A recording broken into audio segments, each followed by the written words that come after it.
नमस्कार दोस्तों, मेरा नाम है गगन और स्वागत है आपका आज के वीडियो में, जहाँ पे मेरे पास में है स्कोडा काइलाक। स्कोडा की वो गाड़ी जो कि एक्चुअली बहुत पहले आ जानी चाहिए थी, मिनी एसयूवी, ऐसा 4 मीटर एसयूवी जहाँ पे आप कहते हो, जहाँ पे ऑलरेडी क्राउडेड सेगमेंट है। वेन्यू आ रही है, सोनेट आ रही है, एसयूवी 3XO है, और अगर सेगमेंट को ब्रेजा है तो सेगमेंट थोड़ा एक्सटेंड करो तो फ्रॉन्ग सॉन्ग भी है नीचे।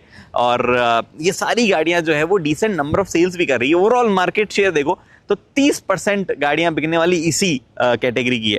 तो जब इतनी सारी गाड़ियां बिक रही है तो स्कोडा फोक्सवैगन जो कि टॉप 10 प्लेयर्स में आता है, वो क्यों बका है? वैसे तो होंडा जो है वो भी बाकी रह रहा है, उन्होंने भी कोई इस सेगमेंट में गाड़ी अभी तक लाया नहीं है WRV के बाद में। बट स्कोडा फोक्सवैगन जो है वो फाइनली एंटर कर रहा है, और काइलाक मेरे पास में यहाँ पे गाड़ी है। मैं आज चलाऊंगा इसको, हालांकि ये प्रॉपर ऐसा ड्राइव इंप्रेशन टाइप नहीं है, क्योंकि स्कोडा का कहना है कि भैया ये कवर्ड ड्राइव है, ऐसा मीडिया ड्राइव नहीं है। कवर्ड ड्राइव का मतलब क्या है कि वेल गाड़ी है अभी जो पूरी प्रोटोटाइप में ही, मान लो आप 2-4 पाने अभी हमें कसने बाकी है, सॉफ्टवेयर अपडेट करने बाकी है, प्लास्टिक पैनल की फिटिंग करनी बाकी है, कई चीज़ें हो सकती है। दो लॉन्च के बहुत करीब है तो ऑलमोस्ट वैसी ही चलेगी, वैसी ही फील होगी जैसी अभी आपको फील हो रही है। तो आप चला के देख लो, एक तरीके से मार्केटिंग इवेंट भी कहा जा सकता है। बट हमने अपने काम की चीज़ें उसमें से निकाल ली, राइड और हैंडलिंग की मैंने वहाँ पे बात कर ली, और साथ ही में मैं कुछ एक्सपेक्टेशंस जो है उसकी भी बात करूंगा, गाड़ी में क्या आना चाहिए क्या नहीं आना चाहिए। पहले आप राइड वाला पार्ट देख लो। टिपिकल स्कोडा वाली कार की फीलिंग आ रही है, मतलब जब आप ओवरऑल फील की बात करो, दरवाजे शट करना और गाड़ी को महसूस करना, उसमें वो फीलिंग आ रही है। चलाने में 1 लीटर इंजन जो है वो अभी भी वैसा ही फील दे रहा है जैसा कुशाक में दे रहा था। क्लच जो है वो थोड़ा सा लंबा ट्रैवल के साथ में, बाइटिंग पॉइंट लेट आता है, कुछ चीज़ें जो शायद मैं चाह रहा था कि स्कोडा थोड़ा सुधार देता है यहाँ पे, बट कोई ऐसा मेजर चेंज नहीं किया गया है। बड़ी प्रॉब्लम भी नहीं है, बट मेरा बताने का फर्ज तो मैंने बता दिया। राइड और हैंडलिंग जो है वो दो चीज़ें हैं जो कि मेरे को आज एक्सपीरियंस करनी थी मोस्टली। हैंडलिंग में तो स्टीयरिंग लाइट है, बट आपको मतलब प्रॉपर फील आता है कि आप कॉर्नर्स में कहाँ जा रहे हो, और ऐसा नहीं है। सेम ट्रैक पे हमने ऑल्ट्रोज रेसर चलाई थी जो कि सपोजिटली बेटर होनी चाहिए थी हैंडलिंग वगैरह में, बट ये ऑलमोस्ट वैसी ही या उससे थोड़ी सी बेटर जो है ये फील हो रही थी, जबकि एसयूवी है, थोड़ी ऊंची है, एंड ऑल दो सॉर्ट ऑफ थिंग्स। तो हैंडलिंग वगैरह कॉन्फिडेंस देने लायक है। थोड़ा सा स्टीयरिंग में वजन जो है वो होना चाहिए एक्स्ट्रा। अगर लॉन्च वाले टाइम तक डाल दिया तो वो और बेटर है, नहीं डाला तो अब ऐसे वाला जो है उस हिसाब को काम चलाना पड़ेगा। स्कोडा ने कुछ चीज़ें बताई है हमें कि जैसे कि सेफ्टी वाइज उन्होंने बहुत काम किया, जो कि वो नहीं भी बताता तो हमें पता था कि सेफ्टी वाइज वो बढ़िया ही होना है, क्योंकि वो 6 एयर बैग और ESC वगैरह वो रखनी है स्टैंडर्ड उन्होंने, और क्रैश टेस्ट रेटिंग भी कराओगे तो बढ़िया निकल के आई जाएगी। हालांकि उन्होंने बोला कि हमने आगे एक हॉट फॉर्म स्टील से जो है एक बैरियर डाला है जिससे और ज़्यादा स्ट्रेंथन हो रही है, सेगमेंट में और कोई नहीं देता है वगैरह वगैरह। काफ़ी उन्होंने बात की। वैसे सेगमेंट में ऐसा नहीं है कि सेफ कार्स आती नहीं है, अब काफ़ी सेफ कार्स का जमावड़ा जो है सेगमेंट में हो रहा है, बट इस सेगमेंट में बिना सेफ्टी कोई आ भी नहीं सकता, और स्कोडा के साथ में तो ऐसा उम्मीद भी नहीं थी कि वो बिना सेफ्टी या ऐसा कोई चीज़ के साथ में आएंगे। थोड़ा सा खराब पैच पे भी एक्सपीरियंस मिला मुझे पीछे बैठने का और आगे बैठने का भी।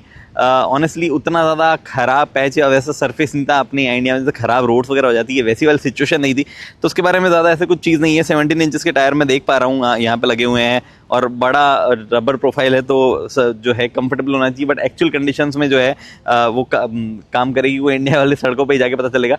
मेरी नेक में थोड़ी सी स्टिफनेस है तो मैं ऐसे ऐसे देख रहा हूँ, sorry about that. But in general sorted drive feel हो रही है। गाड़ी इधर उधर हर जगह ऑल ओवर द प्लेस नहीं है। 3 लोग बैठने के बावजूद जिस तरीके से बिहेव कर रही थी गाड़ी, अंडर पावर्ड वगैरह नहीं लग रही थी। और साथ ही में मुझे apart from the light steering मुझे ऐसा कोई खास चीज़ है नहीं जो कि नॉन स्कोडा टाइप फीलिंग दे रही हो, कि दरवाज़ों का बंद होना और वो फील जो है वो वहाँ पे है। हालांकि वो सही तरीका नहीं है जज करने का, बिकॉज कार हेवीली कैमोफ्लेज्ड है, तो उस वजह से कई चीज़ें बदल जाती है। साउंड जिस तरीके से आती है बंद करने खोलने वगैरह में, उसमें थोड़ा सा बदलाव आ जाता है। तो let's not go there. And एक उम्मीद जो है वो मुझे यहाँ पे करंटली लग रही है कि स्कोडा को थोड़ा सा प्राइसिंग और फीचर डिस्ट्रीब्यूशन जो है वेरिएंट बाय वेरिएंट वो थोड़ा सा स्मार्टली करना पड़ेगा, जो कि उन्होंने आते ही कुशाक के साथ में नहीं किया था। बाद में करेक्शंस वगैरह के बाद में तो कुशाक और VW में जो टाइगन है वो सही हो गई थी। बट लेट्स सी क्या कुछ होता है, बाकी चीज़ें तो फाइनल ड्राइव में ही पता चलेगी। तो अब बात करते हैं बाकी चीज़ों की कि एक्सपेक्टेड चीज़ें क्या है, क्या सब चीज़ें। देखो स्कोडा ने 2 प्रोडक्ट ले आए, ठीक है। देखो 2 बार इसलिए बोला क्योंकि 2 प्रोडक्ट है, स्कोडा कुशाक और स्कोडा की स्लाविया, ये दो प्रोडक्ट हमारे पास में ऑलरेडी है। 1.5 और 1 लीटर, ये दो टर्बोचार्ज इंजन भी हमारे पास में है। 1.5 थोड़ा विदेशी है, 1 लीटर जो है एकदम देसी है। और ये 1 लीटर इंजन के साथ में मेरे ख्याल से आएगी, 1.5 के साथ में नहीं आएगी गाड़ी। वो महंगा इंजन क्यों गाड़ी को फालतू जो है वापस से 16-17 लाख की करना, जब बाकी सब चीज़ें जो है वो छोटी गाड़ी है, तो छोटा कॉस्ट के हिसाब से बनाई गई है। मेरे ख्याल से स्कोडा इस बार एग्रेसिवली प्राइस करेगा गाड़ी को। सेगमेंट में भयंकर गाड़ियाँ हैं जो कि ऐसा एकदम लो 7 लाख की वैल्यू से शुरू होती है and goes up to 15 lakh के आसपास। आई थिंक नेक्सॉन ही है क्या दोनों स्पेक्ट्रम पे, जो कि वहाँ से वहाँ जाती है।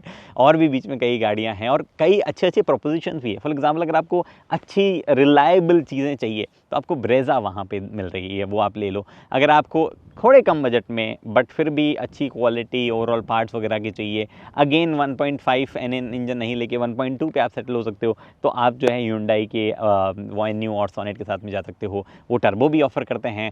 उसके बाद में नेक्सॉन जो है वो आपको मिलती है सेफ्टी एकदम, मतलब बायदा इसलिए तो बोनेट के ऊपर बैठा हूँ ये दिखाने के लिए आपको। ऐसे ही तो बजा के देखते हो ना आप, तो सेफ्टी जो है अदरवाइज बिना बजाए भी गाड़ी की जो है सही है, तो वो एक अच्छा पार्ट वहाँ पे है। And then comes some other players, Nexon Magnite जो कि स्पेक्ट्रम के निचले हिस्से में है।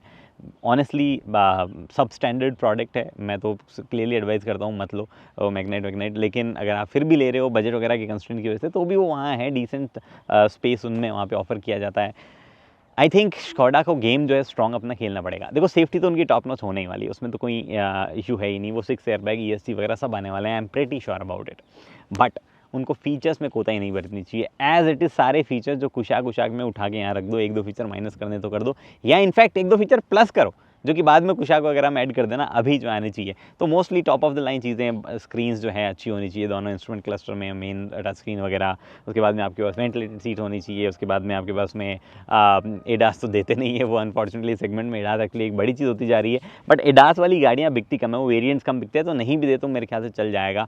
उसके बाद में गाड़ी में जो है स्पेस कैसे न कैसे करके उतना निकालना है कि लोगों को ज़्यादा ऑड फीलिंग ना आए या क्रैम्ड फीलिंग ना आए, तो वो एक चीज़ है। मैं तो सिर्फ आगे बैठा था, पीछे भी एक्चुअली बैठा था मैं, बट शायद उसकी मैं बात कर नहीं सकता कि स्पेस कैसा लग रहा है, क्योंकि ऑब्वियसली उसमें कुछ चीज़ें लगी हुई थी, तो प्रॉपर्ली स्पेस में गेज भी नहीं कर पाया। लेकिन सीट्स वगैरह जो है उन पे थोड़ा सा काम करना चाहिए, जो कि स्कोडा कुशाक और अपनी स्लाविया जो है उसमें थोड़ी सी क्रैम्ड सी लगती थी पीछे बैठने में। मतलब पीछे वाली सीट की बात कर रहा हूँ, जहाँ बैकरेस्ट है वहाँ पर, अदरवाइज तो ठीक था मामला। बाकी तो क्या चीज़ें नहीं, सस्पेंशंस वगैरह जो है वो हमने देखे, उस हिसाब से तो सही लग रही है गाड़ी, कोई ज़्यादा प्रॉब्लमेटिक चीज़ ऐसे लग नहीं रही है। काइलाक से मेरे एक्सपेक्टेशन, मतलब सबसे जो की पॉइंट है इस सेगमेंट में, एक चीज़ सुधरने वाली है। एक रिलायबल तो नहीं कह सकते एक्चुअली, 1 लीटर इंजन जो है उनका उतना रिलायबल तो नहीं है, बट स्टिल जैसे Hyundai के 1 लीटर में भी थोड़ी प्रॉब्लम है, फ्यूल का इशूज़ में आ रहा है, कभी कभी बंद होते जा रहे हैं। टाटा नेक्सॉन का इंजन इतना ज़बरदस्त है नहीं। XUV वाले का डिफरेंट लीग है एकदम, इंजन ही अलग है भाई साहब, वो पावरफुल और अलग ही चीज़ है। फ्यूल एफिशिएंसी वगैरह छोड़ो, कोई मतलब ही नहीं है फ्यूल एफिशिएंसी, तो वो बोलता है मैं दबा के तेल पीऊँगा, दबा के पावर दूंगा आपको। तो बहुत ही डिफ्रेंशिएटेड चीज़ें यहाँ पे पड़ी। एक जेन्युइनली एक इंजन की नीड लग रही है जो कि ठीक ठाक पावरफुल हो, डिसेंट फ्यूल एफिशिएंसी दे दे और रिलायबल रहे एटलीस्ट 95% ऑफ द टाइम, जो कि स्कोडा वाले इंजन रह रहे हैं। एक वो EPC का इशू को अगर आप छोड़ दो तो बाकी कोई ऐसा बड़ा इशू आया नहीं है। तो ये काइलाक को पूरी करनी है ये कमियाँ, और मेरे ख्याल से यही लॉजिक है। इसके अलावा मैं कुछ ज़्यादा बता नहीं सकता यार, मैं क्या बताऊँ, मैंने गाड़ी को उतना चलाया नहीं। अभी थोड़े दिनों में 6 तारीख को लॉन्च हो जाएगी, तब मैं अनफॉर्चुनेटली जा नहीं पाऊँगा, तो मैं आपको कवर करवा नहीं पाऊँगा। फिर मैं जब चलाऊँगा तो ऐसा कवर करूँगा कि आपको मज़ा आ जाएगा, कुछ नहीं छोड़ूंगा। कुछ भी सवाल जवाब है तो नीचे आप सवाल है तो आप नीचे पूछ सकते हो, जवाब तो मुझे देने हैं। और अगर आपके पास में भी कुछ सजेशन है वीडियो के लिए तो दे सकते हो। फिलहाल इस वीडियो में इतना ही, उम्मीद करता हूँ वीडियो पसंद आई तो लाइक शेयर सब्सक्राइब आप कर सकते हैं। अगली वीडियो तक दोस्तों हेलमेट पहनिए, सीट बेल्ट पहनिए, सुरक्षित चलिए। धन्यवाद। एक और चीज़, सब 4 मीटर गाड़ियाँ है ज़रूर, बट दिखनी बड़ी चाहिए भाई साहब, उसका कोई ऑल्टरनेट ही नहीं है। कितनी भी छोटी हो गाड़ी, दिखनी फिर भी बड़ी चाहिए। इसलिए तो XUV 3XO की डिज़ाइन इतनी अजीब सी ऐसे दिखती है। बड़ा दिखाने की कोशिश कर रहे थे, वो पता नहीं क्या ही दिख रही है अब। मैं नहीं, मुझे क्यों तोड़ा? चलो उठा।